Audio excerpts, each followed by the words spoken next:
మీరు ఇందాక దేవుడిని నమ్ముతున్నాను అన్నారు. ఇప్పుడు చెప్తున్న స్టోరీస్ థియరీస్ అన్ని నేను అదే చెప్తున్నా.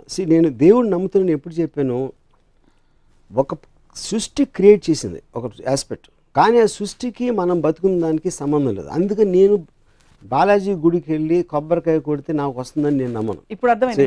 మీరు బ్రహ్మని నమ్ముతారు కానీ విష్ణువుని శివుడిని నమ్మరు. ఎందుకంటే బ్రహ్మ సృష్టికర్త, ఓకే, బ్రహ్మ అని పేరు పెడితే ఓకే.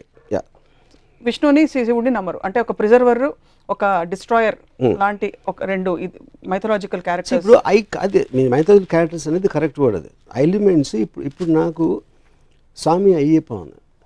ఇప్పుడు విష్ణువు ఒక దేవత రూపంలో వెళ్ళి వాళ్ళు ఆ మర్దన చేస్తూ ఉంటే తనని చూసి మోజుపడి శివుడు had sex with that. That is Ayyappa story what I heard, you know. So అంతకన్నా రిడిక్యులస్ ఎలిమెంట్ అని దాన్ని చూసి, అంటే ఇప్పుడు మీరు ఏదైనా చూడండి దేవుళ్ళ స్టోరీస్, మీరు డీప్గా వెళ్తే మీరు అసలు ఆశ్చర్యం వేసేస్తుంది. అసలు అలాంటి అంటే వాళ్ళకి తెలుసా తెలియనా అది ఇగ్నోర్ చేస్తారా. ఇప్పుడు బాలాజీ స్టోరీ ఉంది. ఓకే, బాలాజీ వచ్చే ముందు ఇంకొక చిన్న ఎగ్జాంపుల్ చెప్తాను. నేను ఒక ట్విట్టర్లో ఒక ట్వీట్ పెట్టాను గణపతి టైంలో.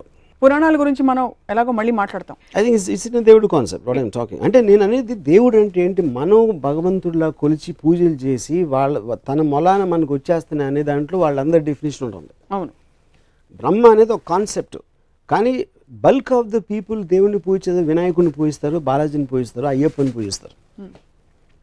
So I think they are in the same category. Varma గారి అభిప్రాయం దేవుడి గురించి అంటే ఆయన ప్రపంచాన్ని సృష్టించి వదిలేశారు, ఆయన పని అయిపోయినా ఆయన మూలను కూర్చున్నారు, అంతేనా? మనం అంటే ఇప్పుడు చీమలు ఉన్నాయి, దోమలు కూడా ఉన్నాయి, గొంగుళిపూర్లు ఉన్నాయి, బొద్దింకలు ఉన్నాయి. బొద్దింకలు ఎందుకు క్రియేట్ చేశారు? మనకి జలుబిచ్చే వైరస్ని ఎందుకు క్రియేట్ చేశాడు? మనుషుని క్రియేట్ చేసాడు, ఓకే, మనకు బాగానే ఉంటుంది కాబట్టి మనకు బాగానే ఉంది. బట్ అన్నిటినీ కూడా ఆ సృష్టి క్రియేట్ చేసింది. మీరు సినిమా కానీ మనిషిగా నాకు బొద్దింకలు దోమలు ఉండటం నాకు ఇష్టం లేదు. కానీ సృష్టి క్రియేట్, ఎందుకంటే నాతో సంబంధం లేకుండా తన ఇష్టం వచ్చినట్టు రకరకాల జీవరాశిని సృష్టించి పడేసాడు దేవుడు.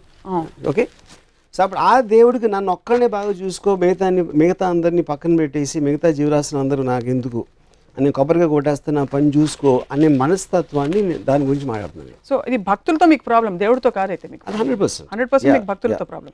రెండోది, మీరు జీవరాశులు ఎందుకు జలుబిచ్చే వైరస్ని క్రియేట్ చేస్తారంటే మీరు సినిమా తీస్తారు, కేవలం ఒక పోలీస్ని పెడితే సైకో మీరు సినిమా తీయచ్చు, మీరు సీరియల్ కిల్లర్ మీరు సినిమా తీయచ్చు. పోలీసులకు పని ఇవ్వాలంటే సీరియల్ కిల్లర్స్ ఉండాలి. కరెక్ట్. అలా మీకు పని పెట్టాలంటే, మనకు పని పెట్టాలంటే దేవుడు అన్ని రకాల జీవరాశుల్ని పెట్టి ఒక it's a play of various characters. You are speaking for him. What his intention is I don't know. You are putting words into God's mouth. Yeah. So, but it again still my answer stands for it. Whatever his intention is, he created. ఏది స్పెషల్గా చూడాల్సిన దాని అవసరం దానికి లేదు, at least ఆ ఉద్దేశం లేదని చాలా క్లియర్గా తెలిసిపోతుంది. లేదంటారా? 100%. ఎందుకంటే ఇప్పుడు ఒక సునామీ వస్తుందండి, అది ఏమి విచేస్తాను లేకుండా మొత్తం అన్ని రిలీజియన్ ఆడవాళ్ళని పిల్లల్ని అందరినీ చంపకుండా పోయింది. 2006లో 2.5 lakh పీపుల్ చచ్చిపోయారు. ఆ 2.5 lakh పీపుల్ ఒక కామన్ ఎలిమెంట్ ఆఫ్ ఉంటుంది అనేది నేను నమ్మను. దాని తర్వాత may their souls rest at peace అంటారు ఎవరు మనోళ్ళు. ఏది చేసింది యాక్ట్ ఆఫ్ గాడ్ అని లీగల్ డెఫినేషన్ ఉంది. Any kind of a natural calamity is called act of God. That is actual definition legally speaking. Okay, దేవుడు సృష్టించిన దాని వల్ల జరిగినది. అది జరిగినప్పుడు మీరు మీ మేనేజర్ తప్పు చేస్తాడు, లేకపోతే మీ గవర్నమెంట్ తప్పు చేస్తుంది, లేకపోతే మీ ఇంట్లో ఎవరో తప్పు చేస్తే మీరు ఇమ్మీడియట్గా కోపం వస్తుంది. దానివల్ల ఒక హామ్ క్రియేట్ అయినప్పుడు అంత పెద్ద హామ్ క్రియేట్ చేసిన దేవుడిని మాత్రం మీరు బ్లేమ్ చేయరు. ఎందుకు? భయం. ఎందుకంటే మీకు ఆఫీస్లో మేనేజర్ మారితే ఇంకోటి వస్తాడు, గవర్నమెంట్ మారితే ఇంకో గవర్నమెంట్ రావచ్చు, కానీ దేవుడు మారితే ఇంకెవడో రాలేడు. కాబట్టి ఆ ఒక్క హోప్ ఉండాలి. కాబట్టి భయంతో దేవుడిని మాత్రం ఎప్పుడు బ్లేమ్ చేయరు. సో నేను మళ్ళీ నేను చెప్పేది ఏంటంటే, దేవుడు అనేది క్రియేటర్, మీరు బ్రహ్మ అనండి, దేవుడు అనండి, ఏదన్నానండి, that is not to be debatable. Because ఏదో ఒకటి క్రియేట్ చేసి ఉండాలి. వాట్ ఎవర్ దానికి షేప్ ఉందా, ఫామ్ ఉందా, whatever the scientific origin అనేది, all of them are coming under one definition. నమ్మే వాళ్ళ గురించి మాట్లాడుతాను. So that is what I'm saying. I don't believe in the devotees aspect. వాళ్ళకి ఏం అర్థం అవుతుంది దాని గురించి. భక్తులు దేవుడితో పెట్టుకునే ఈక్వేషన్ మీద మీకు చిరాకేస్తుంది. చిరాకు is not the right word. I find it funny. మీరు ఎలాంటి ఈక్వేషన్ పెట్టుకుంటారు దేవుడితో? ఎప్పుడైనా అసలు తలుచుకుంటారు? అబ్సల్యూట్గా. బికాజ్ ఐ స్ట్రాంగ్లీ నేను బిలీవ్ చేస్తాను దేవుడి స్కీమ్లో నేను లేను. కాదు, క్వశ్చన్ అది కాదు. Is too big. అంటే ఇట్ ఎలా ఉంటుందంటే, అది ఇప్పుడు ఇక్కడ చీమలు తిరుగుతూ ఉంటాయండి. ఆ చీమలు మ్యాక్సిమం నేను నడిచేటప్పుడు నాకు కనిపించకపోతే తొక్కి వెళ్ళిపోతాను, లేకపోతే చీపుతో ఊడ్చేస్తాను. దానికన్నా నాకు చీమలకి ఏం కనెక్షన్ లేదు. చీమ గురించి నేను ఆలోచిస్తున్నాను అనుకుంటే ఎంత మూర్ఖత్వమో, ఏ మనిషి కూడా దేవుడు నా గురించి ఆలోచన అంతే మూర్ఖత్వం. You feel God doesn't think about you. No. But I asked you, do you think about God? No, I don't think about God for the same reason. Because I am not in the scheme of things of God.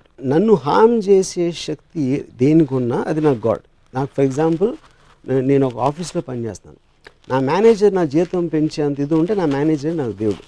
రేపు పొద్దున్న ఎవరో నన్ను హామ్ చేస్తే whoever is more powerful than me, they are gods. In that particular situation, in that particular situation, context లో. మరి పర్లేదు, దేవుడు మీకు చాలా యాక్చువల్లీ గొప్ప ఫిలాసఫీ. ఎందుకంటే దేవుడు మనిషి రూపంలో వచ్చి అనేక విధాలు హెల్ప్ చేస్తాడని కూడా అంటారు. సో రేపు గబుక్కుమని మీరు ఎక్కడైనా వరదల్లో చిక్కుకుపోతే మీకు ఎవరైనా బోట్ పంపిస్తే బోట్ నడిపేవాడు దేవుడు మీకు. మరి అలా చేసినోడు చాలా మంది ముంచి చంపేస్తాడు. దాని సంగతి ఏంటి? అది వాళ్ళు చూసుకుంటారు కదా. చూసుకుంటూ క్వశ్చన్ కాదు. ఇప్పుడు ఆ బిలీఫ్ తోటే మమ్మల్ని చేస్తాడన్న బిలీఫ్ తోటే అందరూ చేస్తారు. నేను అలాంటి దాంట్లో నేను టైం వేస్ట్ చేయను.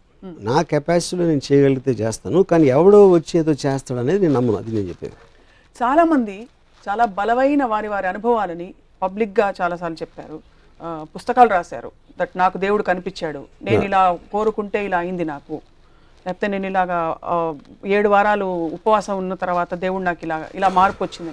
వాటన్నిటిని ఎలా ఎక్స్ప్లెయిన్? ఇప్పుడు మా కజిన్ ఒకడు నాకు చెప్పాడు, రామ అంతకుముందు నేను నమ్మేవాడిని కాదు, ఒకరోజు నేను సముద్రంలో ఈత కొడతా ఉంటే ఆల్మోస్ట్ చచ్చిపోయాడిని, లోపల కరెంట్ లాక్కి వెళ్ళిపోతుంది, మళ్ళీ సడన్గా ఏదో మిరేకిల్ జరిగి నేను బయటకు వచ్చేసాను, అప్పటి నుంచి భక్తుడిని అయిపోయాను అన్నాడు. అప్పుడు నేను ఆడితే ఏమన్నానంటే, అప్పుడు వాళ్ళు నోటి దగ్గర కూడి చెడగొట్టినందుకు చేపలని నాస్తికులు అయిపోవచ్చా అన్న. ఎందుకంటే నువ్వు చచ్చిపోయింటే ఆ చేపలు నేను తినేసి, చేపలు కూడా జీవులే, అవి కూడా భగవంతుడే సృష్టించాడు. అలాంటప్పుడు నువ్వు నోటి దగ్గర కూడి తీసేసినట్టే కదా దేవుడు నేను బతికేసి. సో నీకు పార్షియాలిటీ చూపించి వాళ్ళకి అన్యాయం చేసినందుకు ఆ చేపలని నాస్తికులు అయితే కరెక్టా అన్న. సో పాయింట్ అనేది, ఏది జరిగినా someone will benefit, someone won't benefit. మీరు తిరుపతికి వెళ్ళి నాకు ₹1,00,000 డబ్బులు కావాలి మీరు చేసేని కొబ్బరికాయ కొడితే ఆ ₹1,00,000 ఎవరు జేబు నుంచి వస్తాయి, పుట్టిరావు, అది మళ్ళీ క్రియేట్ చేయరు ఎవరు. సో ఒకటి లాభం ఇంకోటి నష్టం అవుతుంది, ఇంకోటి లాభం ఇంకోటి నష్టం అవుతుంది. So that is the order of nature and balance. బాగుంది, అంతవరకు ఓకే, కన్విన్స్డ్. ఎవరికి లాభం ఎవరికి నష్టం అనే అంశాన్ని వాట్ గవర్న్స్ ఇట్ మీ దృష్టిలో? ఆర్డర్ అనే నష్టం అనేది మనం సెల్ఫ్ క్రియేటెడ్ దాంట్లో చేసాం. మనుషులు ఒక పర్టికులర్ టైంలో యానిమల్స్, దాని నుంచి ఒక ఫేజ్లో ఒక సోషల్ ఆంప్లెక్స్, చీమల నుంచి మనం complex and more advance form అవ్వచ్చు. ఒక సోషల్ ఆస్పెక్ట్లో రూల్స్ రెగ్యులేషన్స్ పెట్టుకుని సోషల్ వాల్యూస్, రిలీజన్ ఇలాంటి ఆస్పెక్ట్స్ తోటి మనం నిర్ణయిస్తాం మంచి చెడు, కష్టం నష్టం అనే అదే complexity of society. That is not directly related to God.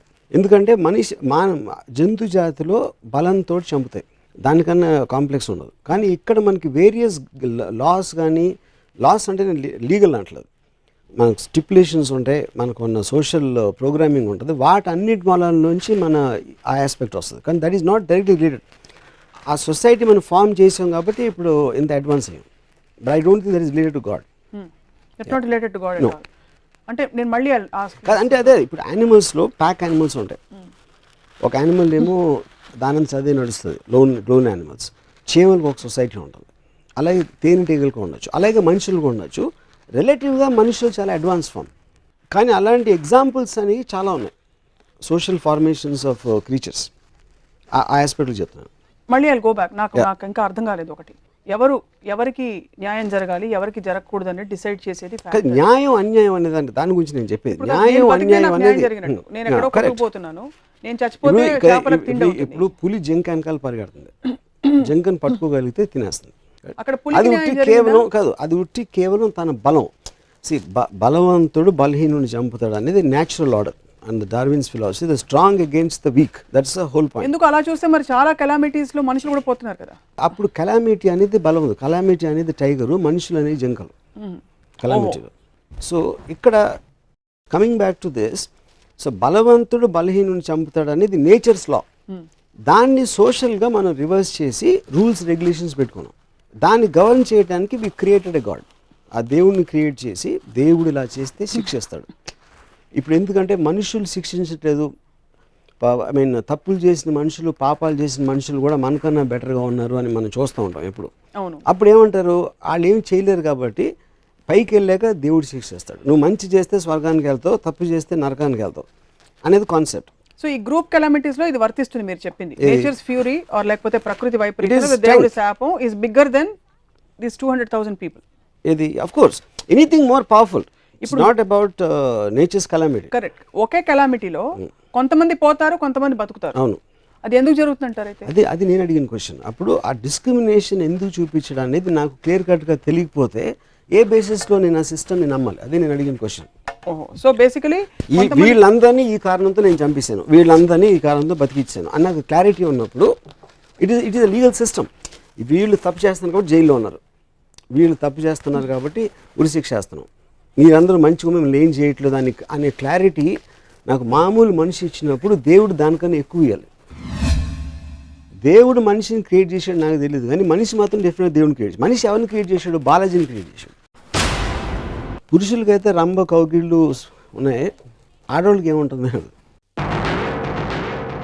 వాడు బ్యాడ్ స్క్రిప్ట్ రైటర్ అయితే ఆ గాడ్కి బ్యాడ్ స్టోరీ ఇచ్చాడు, గుడ్ స్క్రిప్ట్ రైటర్ అయితే బెటర్ బ్యాక్గ్రౌండ్ ఇచ్చాడు.